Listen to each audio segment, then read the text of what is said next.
Hello India, welcome back to discovery in study. मैं विपिन वाजपेयी।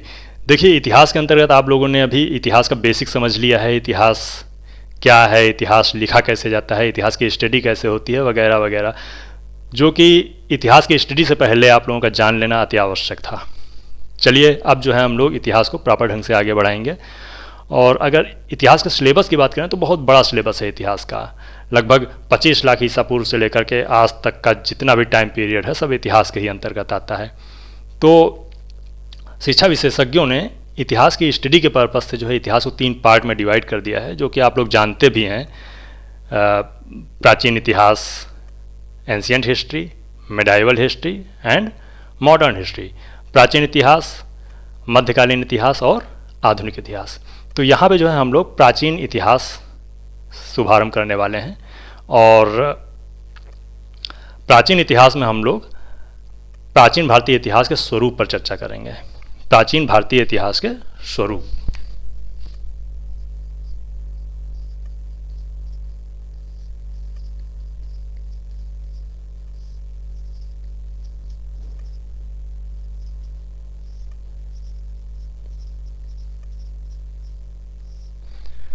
देखिए, प्राचीन भारतीय इतिहास का स्वरूप जो है पुरातात्विक साक्ष्य और लिखित साक्ष्य के आधार पर 3 पार्ट में डिवाइड किया गया है।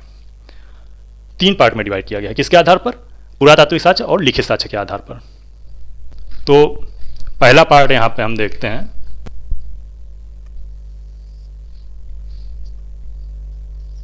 पहले पार्ट की बात करें तो पहला पार्ट है प्रागैतिहासिक काल या प्राक इतिहास।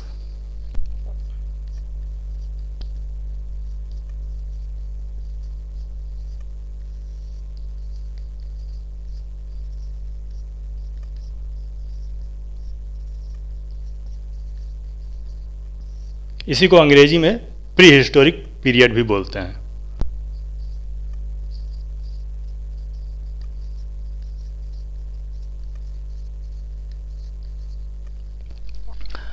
अब हम लोग सेकेंड पार्ट की बात करते हैं। तो सेकेंड पार्ट है आद्य ऐतिहासिक काल।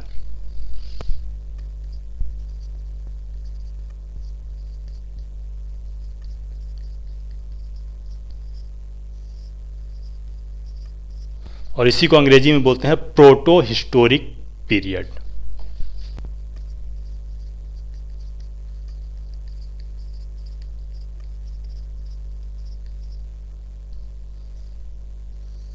एंड थर्ड पार्ट की बात करें तो थर्ड पार्ट है ऐतिहासिक काल।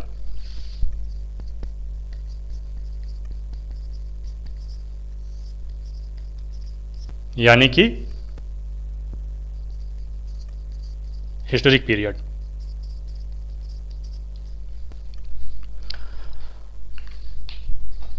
प्राचीन भारतीय इतिहास को पुरातात्विक साक्ष्य और लिखित साक्ष्य के आधार पर 3 पार्ट में बांटा गया है। प्रागैतिहासिक काल, आद्य ऐतिहासिक काल एंड ऐतिहासिक काल।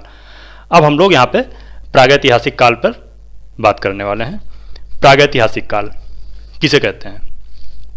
तो प्रागैतिहासिक काल में पुरातात्विक साक्ष्य यानी कि आर्कियोलॉजिकल एविडेंस तो मिलते हैं, लेकिन लिखित साक्ष्यों का अभाव है। लिखित साक्ष्य वहां पे प्रेजेंट नहीं है, उपलब्ध नहीं है।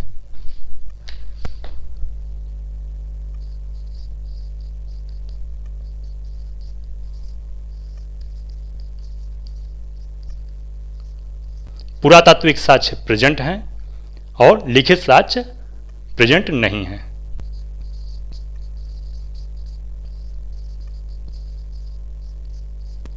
लिखित साक्ष्य उपलब्ध नहीं है। पुरातात्विक साक्ष्य को अंग्रेजी में बोलते हैं आर्कियोलॉजिकल एविडेंस।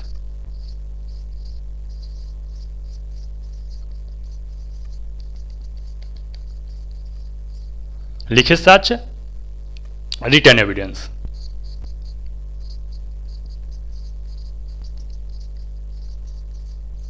अगर हम यहाँ पे इनकी एग्जाम्पल की बात करें तो इसमें जो है खुदाई में मिले हुए अवशेष जो भी मिलते हैं, जैसे कि पाषाण के औजार, पत्थर के औजार, अस्थियाँ, मानव निर्मित बस्तियाँ और मृदभांड, मिट्टी के बर्तन।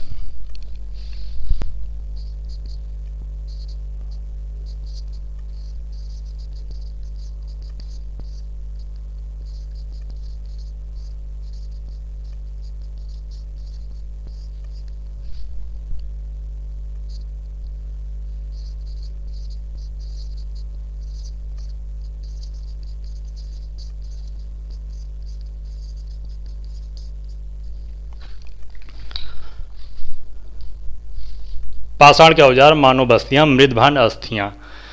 ठीक है, तो मृदभांड मिट्टी के बर्तन होते हैं, कुछ लाल पालिश किए हुए, काली पालिश किए हुए, कुछ तो जो है उस पर चित्रकारी कर देते हैं, बहुत बड़े कारीगर होते हैं तो चित्रकारी कर देते हैं, उनको चित्रधूसर मृदभांड बोलते हैं। तो जो प्रागैतिहासिक काल है वहाँ पे आर्कियोलॉजिकल एविडेंस तो प्रेजेंट हैं लेकिन लिखित साक्ष्य का अभाव है। तो यहाँ पे हम कह सकते हैं कि प्रागैतिहासिक काल वह काल है जिसके अंतर्गत हमें पुरातात्विक साक्ष्य तो मिलते हैं परंतु लिखित साक्ष्य उपलब्ध नहीं है। Pre historic period is the period in which archaeological evidence is present, written evidence is not available. Is it clear? अब हम लोग आद्य ऐतिहासिक काल की बात करेंगे। आद्य ऐतिहासिक काल यानी कि proto historic period. Proto historic period में यहाँ पर पुरातात्विक साक्ष्य भी प्रेजेंट हैं और लिखित साक्ष्य भी प्रेजेंट हैं, लेकिन लिखित साक्ष्य अभी तक पढ़े नहीं जा सके हैं। यानी कि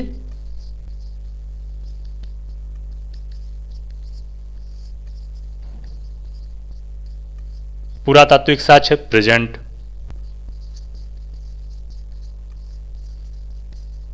लिखित साक्ष्य प्रेजेंट, लेकिन लिखित साक्ष्य जो है अभी तक पढ़े नहीं जा सके हैं।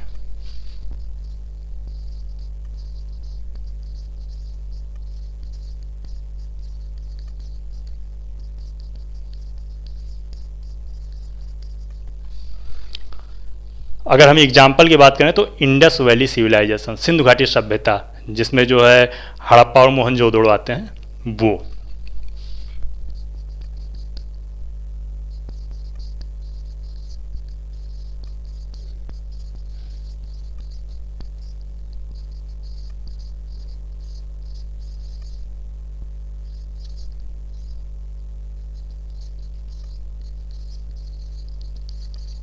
इंडस वैली सिविलाइजेशन, हड़प्पा सभ्यता।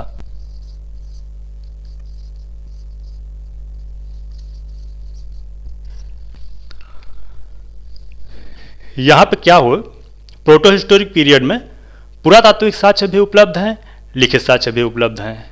Archaeological evidence and written evidence both are present, लेकिन है क्या, लिखित साक्ष्य जो हैं वो अभी तक पढ़े नहीं जा सके हैं। अब उनका जो है ABCD क्या है, छोटा बड़ा क्या है, उनका वर्णमाला क्या है, वो अभी तक किसी को पता ही नहीं है। तो जब पता नहीं है तो उसको पढ़ेगा कौन? कोई नहीं पढ़ पाया अभी तक,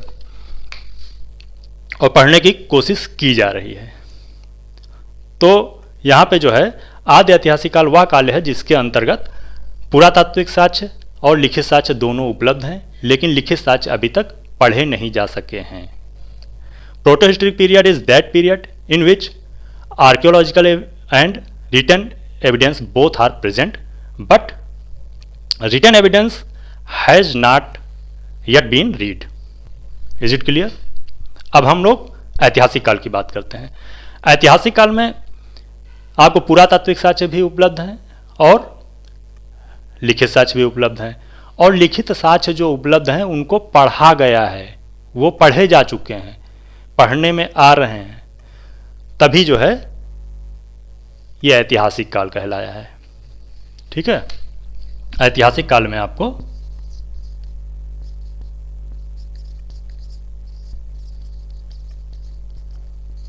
पुरातात्विक साक्ष्य प्रेजेंट,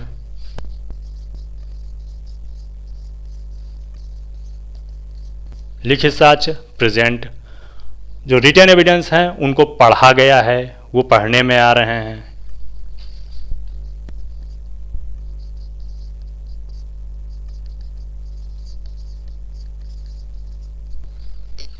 अगर हम इनके एग्जाम्पल की बात करें तो हम जैन धर्म, बौद्ध धर्म की बात कर सकते हैं, या महाजनपद काल कर सकते हैं, मौर्य वंश की बात कर सकते हैं, तो ये सब इसमें आ जाएंगे।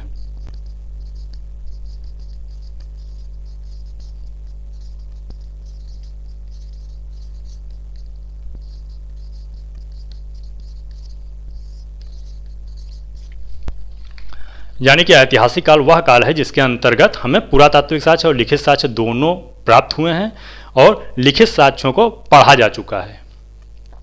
Is it clear? तो यहाँ पे हम लोगों ने जाना कि प्राचीन भारतीय इतिहास के स्वरूप क्या है, उसे 3 पार्ट में डिवाइड किया गया है, प्रागैतिहासिक काल, आद्य ऐतिहासिक काल और ऐतिहासिक काल। प्रागैतिहासिक काल, प्रागैतिहासिक काल के अंतर्गत पुरातात्विक साक्ष्य तो मिले हैं, परंतु लिखित साक्ष्यों का अभाव है, लिखित साक्ष्य उपलब्ध नहीं है। यहाँ क्या है, आद्य ऐतिहासिक काल में पुरातात्विक साक्ष्य और लिखित साक्ष्य दोनों उपलब्ध हैं, लेकिन लिखित साक्ष्य अभी तक पढ़े नहीं जा सके हैं। ऐतिहासिक काल में पुरातात्विक साक्ष्य और लिखित साक्ष्य दोनों मिले हैं और लिखित साक्ष्यों को पढ़ा जा चुका है। इंडस वैली सिविलाइजेशन, आद्य ऐतिहासिक काल में इंडस वैली सिविलाइजेशन, उसमें जो है रिटर्न एविडेंस मिले हैं, लेकिन अभी तक पढ़ा नहीं जा चुका है। क्या लिखा गया पता ही नहीं चला। ये देखिए यहाँ पे जो है आप लोग देख रहे होंगे, इंडस वैली सिविलाइजेशन में जो लिपि मिली है अभी तक उसको पढ़ा नहीं जा चुका है। क्या लिखा है किसी को नहीं पता है।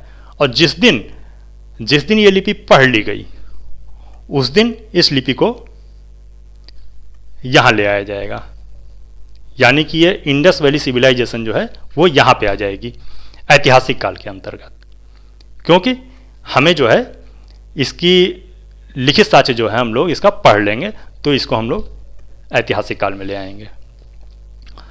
Is it clear? समझ गए आप लोग? तो आज के लिए बस इतना ही। नेक्स्ट क्लास में जो है हम लोग प्रागैतिहासिक काल को कवर करेंगे और कोशिश करेंगे पूरा इसको एक ही क्लास में कवर कर लिया जाए। तब तक के लिए जय हिंद।